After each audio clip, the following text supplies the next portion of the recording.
નમસ્કાર, જય શ્રી કૃષ્ણ મિત્રો. સ્વાગત છે તમારું આપણી યુટ્યુબ ચેનલમાં.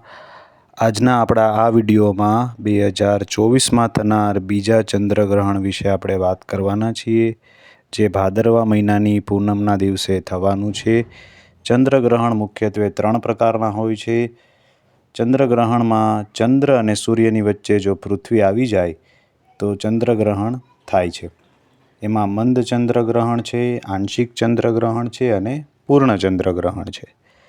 તો આ ગ્રહણનું સૂતક પાળવાનું છે કે નહીં, ક્યારે અને ક્યાં સમયે ક્યાં આ ગ્રહણ દેખાશે, કેટલો સમય દેખાશે અને ચંદ્રગ્રહણ કેવી રીતે થાય, તે કયા દેશોમાં દેખાશે અને ચંદ્રગ્રહણ દરમિયાન શું કરવું જોઈએ, શું ન કરવું જોઈએ, તેના વિશે આપણે વાત કરવાના છીએ.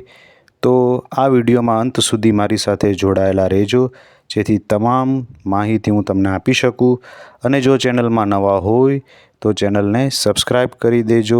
વિડીયો ગમે તો લાઈક કરી અને શેર કરવા વિનંતી છે. તો આપણે ખ્યાલ છે એ પ્રમાણે કે ભાદરવા મહિનાની પૂનમના દિવસે આ ચંદ્રગ્રહણ થવાનું છે. તો ચંદ્રગ્રહણ વિશે આગળ આપણે વાત કરીએ. ચંદ્રગ્રહણ એક ખગોળીય મહત્ત્વપૂર્ણ ઘટના છે. 2024નું બીજું અને છેલ્લું ચંદ્રગ્રહણ પણ ટૂંક સમયમાં થવાનું છે. ચંદ્રગ્રહણ એક ખગોળીય ઘટના છે અને જ્યોતિષશાસ્ત્રની દૃષ્ટિએ પણ ખૂબ મહત્ત્વનું છે. જ્યોતિષશાસ્ત્રની વાત કરીએ તો ગ્રહણની અસર 12 રાશિઓના જીવન પર કોઈને કોઈ રીતે જરૂર પડે છે. તમને જણાવી દઈએ કે વર્ષનું પહેલું ચંદ્રગ્રહણ અને સૂર્યગ્રહણ થઈ ગયા છે. ચંદ્રગ્રહણ વિશે વાત કરીએ તો 2024નું પ્રથમ ગ્રહણ 25 માર્ચે થયું હતું. ચાલુ વર્ષનું બીજું અને છેલ્લું ચંદ્રગ્રહણ સપ્ટેમ્બરમાં જ થવા જઈ રહ્યું છે. જ્યોતિષ મુજબ આ ચંદ્રગ્રહણ ખૂબ જ ખાસ હોઈ શકે છે. તો ચાલો જાણીએ કે 2024નું આ ગ્રહણ કઈ તારીખે થશે, ભારતમાં દેખાશે કે નહીં અને રાશિ પર તેની કેવી અસર થશે. આ વખતનું આ ચંદ્રગ્રહણ બીજું અને છેલ્લું છે તે 18 સપ્ટેમ્બર બુધવારના દિવસે છે અને આ દિવસે ભાદરવી પૂનમ છે. વર્ષ 2024નું બીજું ચંદ્રગ્રહણ 18 સપ્ટેમ્બર 2024ના રોજ સવારે 6:11થી શરૂ થશે, જે સવારે 10:17 વાગ્યે સમાપ્ત થશે. કુલ સમય આ ગ્રહણનો છે 4 કલાક અને 6 મિનિટનો. તમને જણાવી દઈએ, ભારતીય સમય અનુસાર આ ગ્રહણ સવારે થવાનું છે અને તે આપણા દેશ ભારતમાં જોવા મળશે નહીં. જ્યારે ચંદ્રગ્રહણ શરૂ થશે ત્યારે ભારતમાં ચંદ્ર અસ્ત થઈ ચૂક્યો હશે. જોકે ચંદ્રગ્રહણનો સૂતક કાળ શરૂ થવાને આરે થોડો સમય રહેશે. ઉત્તર પશ્ચિમ ભારતમાં અને દક્ષિણમાં આ ચંદ્ર અસ્ત થઈ રહ્યો હશે. આથી થોડા સમય માટે ચંદ્રનો પ્રકાશ અસ્ત થશે.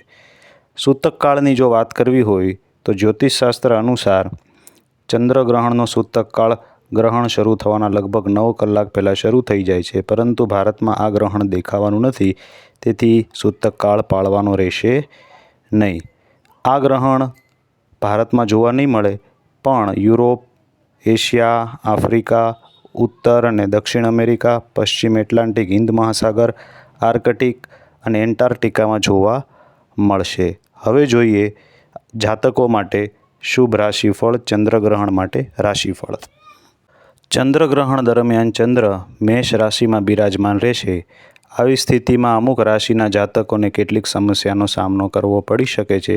તમને જણાવીએ કે વર્ષના છેલ્લા ચંદ્રગ્રહણની નકારાત્મક અસરો મેષ, મિથુન, કર્ક, કન્યા, વૃશ્ચિક, કુંભ અને મીન રાશિના લોકોના જીવનમાં પડવાની છે.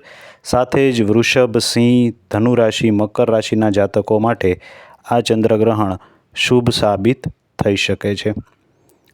2024ના બીજા ચંદ્રગ્રહણ સૂર્યગ્રહણ વિશે આપણે વાત કરીએ તો તમને જણાવી દઈએ કે 2024નું બીજું અને છેલ્લું સૂર્યગ્રહણ આગામી 2 ઓક્ટોબર 2024ના રોજ થવા જઈ રહ્યું છે.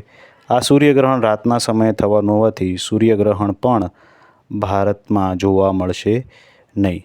તો આ માહિતી જે તમને મેં આપી છે એની વિશ્વસનીયતાની ખાતરી હું આપતો નથી, પણ જ્યોતિષ, પંચાંગ અને માન્યતા શાસ્ત્રો જેવા વિવિધ માધ્યમમાંથી આ માહિતી એકત્ર કરી મેં તમને પહોંચાડી છે.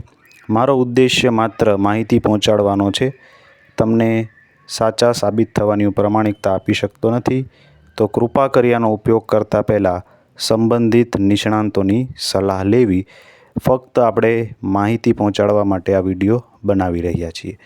તો આ વિડીયો જો તમને લોકોને ગમ્યો હોય તો વધુને વધુ શેર કરો અને ચેનલને લાઈક કરી સબસ્ક્રાઈબ કરી દેજો, જેથી કરીને વધુને વધુ ધાર્મિક વિડીયો અમે તમારા માટે લાવી શકીએ. જય શ્રી કૃષ્ણ.